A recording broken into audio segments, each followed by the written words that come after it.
Hey everyone, Shadowstrider here and welcome to another Red Dead Redemption 2 video guide. In this one I will give you a couple of tips and tricks that you probably didn't know about the game, which will help you have an easier time. I will mention the tips while showing random footage in the background, since some are short, others are long, but trust me, they are all useful. Let's begin. This game features a fatigue system, so if you do not feed and let Arthur rest, he will get weaker and some of his stats will behave differently. There's also the other option of overfeeding him and overdrinking him. This will also have both negative and positive effects. The best thing to do is keep him in perfect condition. You can always check his condition from your menu when you go to character.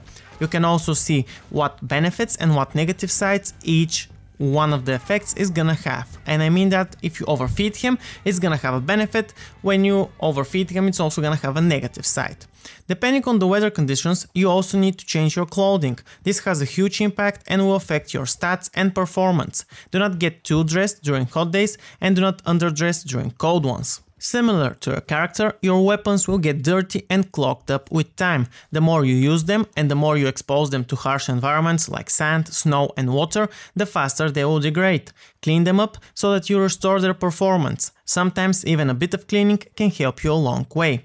When you kill an enemy, be it a person or an animal, its corpse will show on your minimap as either an X for people or a paw print for an animal. Those X's which are black are still not looted, while the ones which are grayed out are looted. This will help you gather all you can after a long and tough fight with a lot of enemies. Do not forget that the same principles for weapons applies to your horse. You have to clean it and take care of it. The more you take care of it, the better performance it will have, and the less you do, it will result in it having less health and stamina. The more you increase your relationship with your horse, the more you will receive in return from it. New skills to use, as well as performance increase and better capabilities of already unlocked skills. If your horse happens to die, you cannot replace it or resurrect it. It is gone, and you'll have to get a new one and raise your progress with it from the start. You can, however, tell it to flee when you feel like there's a bad situation coming and you do not want to risk losing it. Do not forget that while in cinematic view, you can easily change the camera angle for better viewing, or if you want to capture those nice screenshots.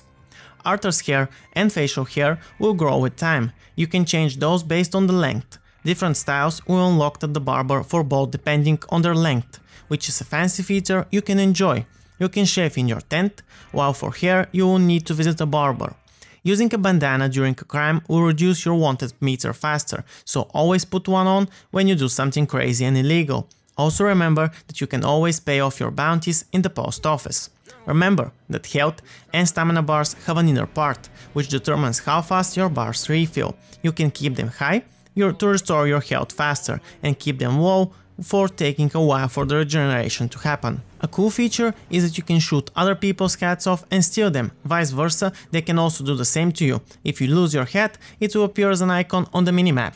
The game HUD is also very customizable, so be sure to check it out in the options. You can play the game with a lot or with nothing. Choice is yours. Also, if you happen to lose a hat or a weapon, it will reappear on your horse's saddle, and if you happen to lose your saddle, however rare that is, it will reappear at the stable. Finally, I'm gonna end this with the final tip, and it's that you can play this game and finish it completely only in first-person mode if you so desire. I prefer the third-person perspective, but for those looking for the cinematic experience, then disable all of the HUDs, put it in first-person mode and just enjoy. That's everything for this video, guys. I hope you enjoyed these tips. If you did, like the video. If you didn't, dislike it. Drop me a comment down below with any feedback, advice, suggestion you might have for the video, the channel or anything else. Remember to also check the links into the description to my Twitter, Twitch, Instagram, Discord community, and also I now have a Patreon where you can support me if you so much desire. Finally, if you want to see more content like this, remember to subscribe to the channel and press the bell icon in order to get notifications. Shadowstrider out.